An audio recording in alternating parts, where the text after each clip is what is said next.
Here is a rock structure that stands out. My wife and I happen to be down here at Devil's Tower in Wyoming, and it's a national monument that we've never visited before, and it truly is an impressive structure to get to hike around and enjoy. It rises nearly 900 feet up into the sky. It was created by volcanic action over 50 million years ago.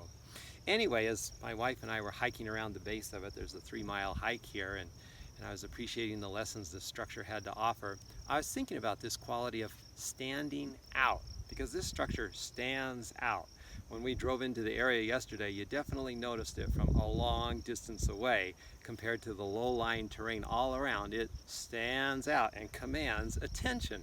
And I was thinking about this quality of standing out in our personal experience in life, and there are times when standing out was not a comfortable experience for me as a student of Christian Science. I remember back when I was a youngster, like in high school, I'd pretty much keep it to myself what church I went to and what religious teaching I practiced, because I was worried about being judged or criticized by my friends and neighbors around me if they found out who I was or what church I went to. So I would just keep it to myself. And I've even heard of other students of Christian Science practicing this same type of living where they keep it to themselves. I remember one woman told me that she would hide all of her Christian Science literature and her textbooks in her house whenever a visitor came over to visit, because she didn't want them to see those literature there and ask her questions about why she was a Christian Scientist. Over the years, though, I've become quite uncomfortable with that position because it just doesn't seem to be an honest way to live your life.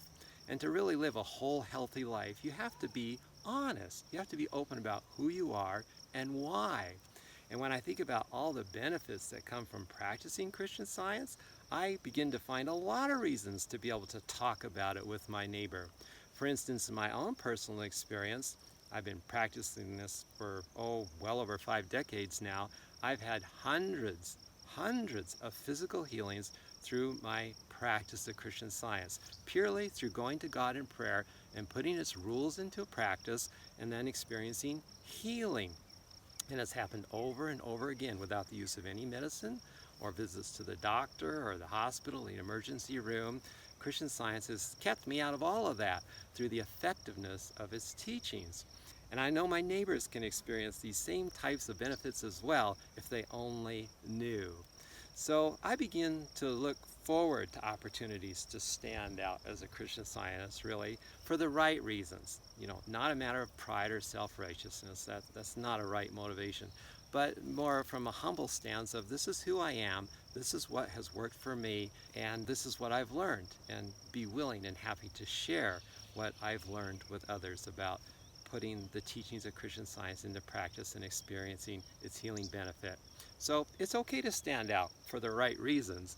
Just like this tower here, it's not embarrassed to stand out, and there certainly are thousands and thousands of people who are grateful for its presence and have flocked here to hike around it and appreciate the beauty and lessons it has to offer.